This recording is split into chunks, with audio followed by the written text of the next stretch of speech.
রাজ্যের senior resident ডাক্তারদের bond posting নিয়ে এবার নতুন নির্দেশিকা, যেখানে খুশি 3 বছরের জন্য বদলি করতে পারবে সরকার। কোনো চুক্তিভিত্তিক নিয়োগ নয়, জানালো স্বাস্থ্য ভবন। ঠিক কি রয়েছে নির্দেশিকায়, বিস্তারিত জানাবেন প্রতিনিধি সন্দীপ সরকার। সন্দীপ, দেখো, এতদিন পর্যন্ত রাজ্যের সিনিয়র রেসিডেন্ট ডাক্তার অর্থাৎ যারা যে সমস্ত জুনিয়র ডাক্তাররা উচ্চশিক্ষা নেওয়ার পর 3 বছর বাধ্যতামূলক বন্ড পোস্টিং করতেন সরকারের বিভিন্ন হাসপাতালে, রাজ্যের বিভিন্ন জায়গায়, এতদিন পর্যন্ত নিয়ম ছিল যে মেধাবী ডাক্তাররা কে কোথায় পোস্টিং পাবেন তা নির্ধারিত হতো। এ নিয়ে বিতর্কও হয়েছিল। আমরা দেখেছিলাম অনিকেত মাহাতো, দেবাশিস হালদার, আশফাকুল্লাহ নাইয়া, এদের ক্ষেত্রে এরা মেধার ভিত্তিতে পোস্টিং পাওয়ার পরেও আচমকা এদেরকে ট্রান্সফার করা হয়েছিল, জানিয়ে বিতর্ক হয়েছিল। হাইকোর্টে মামলা হয়, তাতে অনিকেত মাহাতো জিতেছিলেন, রাজ্য সরকার হেরে গিয়েছিল। এখন দেখা যাচ্ছে যে এই একই ইস্যুতে নতুন করে সিনিয়র রেসিডেন্ট ডাক্তারদের জন্য একটি এসওপি তৈরি করেছে স্বাস্থ্য ভবন, অর্থাৎ নতুন একটা নির্দেশিকা তৈরি করেছে স্বাস্থ্য ভবন। তাতে বলা হয়েছে যে সিনিয়র রেসিডেন্ট ডাক্তাররা তারা কন্ট্রাকচুয়াল সার্ভিস দিচ্ছেন রাজ্যকে, রাজ্য সরকারকে, রাজ্যের মানুষকে, অর্থাৎ চুক্তিভিত্তিক পরিষেবা দিচ্ছেন তারা। এই বন্ড পোস্টিংটাকে সরকার, স্বাস্থ্য দপ্তর চুক্তিভিত্তিক পরিষেবা হিসেবে দেখছে। এবং এই নয়া নির্দেশিকাতে এটাও বলা হয়েছে সরকার চাইলে যেখানে খুশি তাদের বদলি করতে পারে। জেলা হাসপাতাল, মহকুমা হাসপাতাল, সুপার স্পেশালিটি হাসপাতাল, সরকারের হাতে অধিকার থাকবে তাদেরকে নিজে সরকারের প্রয়োজনে, সাধারণ মানুষের প্রয়োজনে রাজ্যের যে কোনো হাসপাতালে বদলি করা, পোস্টিং করা এই বিষয়ে। অর্থাৎ পুরনো যে নির্দেশিকা ছিল বা পুরনো যে এসওপি ছিল তাতে যেটা বলা হয়েছিল মেধাভিত্তিক কাউন্সিলিং এবং সেই কাউন্সিলিং এর মাধ্যমে বন্ড পোস্টিং, নয়া নির্দেশিকাতে এই মেধাভিত্তিক পোস্টিং এর কথা, মেধাভিত্তিক কাউন্সিলিং এর কোনো উচ্চবাচ্য করা হয়নি।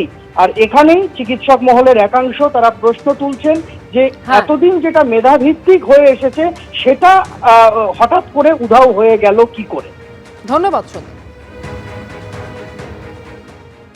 আপনারা যদি খেয়াল করে দেখেন তাহলে আমি, দেবাদা এবং আসফাকের যে পোস্টিং নিয়ে যে মামলা হয়েছিল সেখানে জাস্টিস বিশ্বজিৎ বসু পরিষ্কারভাবে জানিয়েছিলেন যে আমাদের সাথে সরকারের সম্পর্ক শুধুমাত্র একটা বন্ড পোস্টিংকে কেন্দ্র করে, তাই এটা পোস্টিং, কোনো কন্ট্রাকচুয়াল সার্ভিস নয়। এখানে পরিষ্কারভাবে তারা কন্ট্রাকচুয়াল সার্ভিসকে নিয়ে এলেন। আমি মনে করি যে এই জায়গাটাকে একটা বেআইনি পদক্ষেপ নিতে চাইছে এবং যদি কোনো জুনিয়র ডাক্তারদের সমস্যা হয় তাহলে তার গ্রিভান্স জানানোর জন্য সে কোর্টেও যেতে পারবে না, তাহলে হাইকোর্টে না গিয়ে তাকে যেতে হবে স্টেট অ্যাডমিনিস্ট্রেশন ট্রাইব্যুনালে, যেটা প্রায় বিগত 10 বছর ধরে নন ফাংশনাল অবস্থায় পড়ে আছে।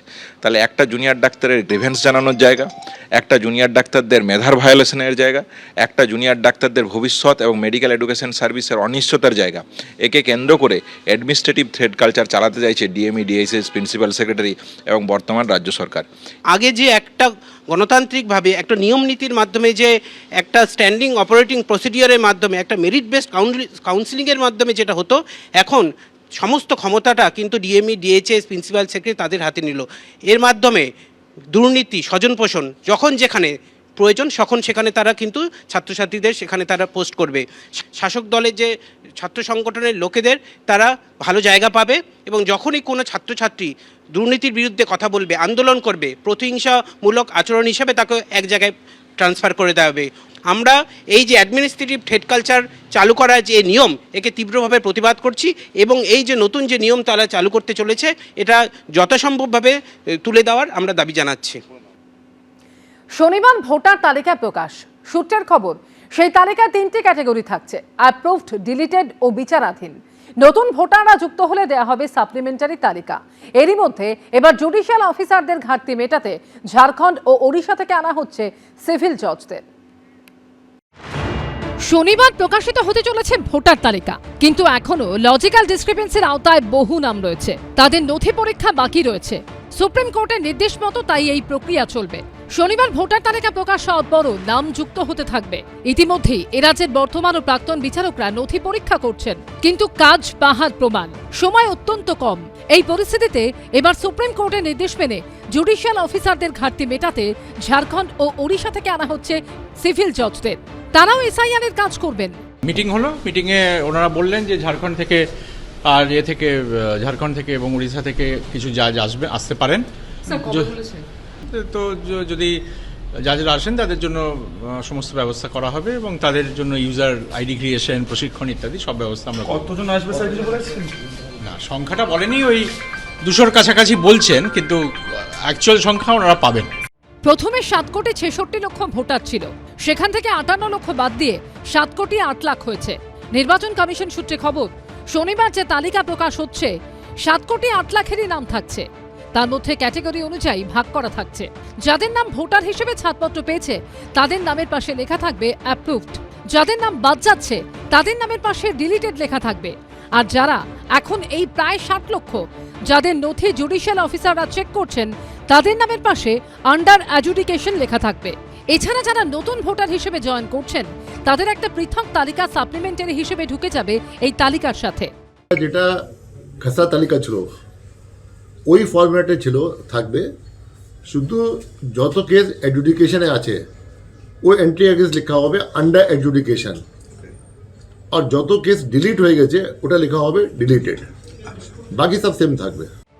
এই প্রেক্ষাপটে বৃহস্পতিবার কলকাতা হাইকোর্টে ফের মুখ্য সচিব, মুখ্য নির্বাচনী আধিকারিক, রাজ্য পুলিশের ডিজি সহ একাধিক উচ্চপদস্থ কর্তাকে নিয়ে বৈঠকে বসলেন প্রধান বিচারপতি সুজয় পাল। কাজ শুরুর প্রথম দিন কোথাও লগ ইন করতে সমস্যা, আবার কোথাও কর্মপদ্ধতি নিয়ে সমস্যার মুখে পড়েছিলেন জুডিশিয়াল অফিসাররা।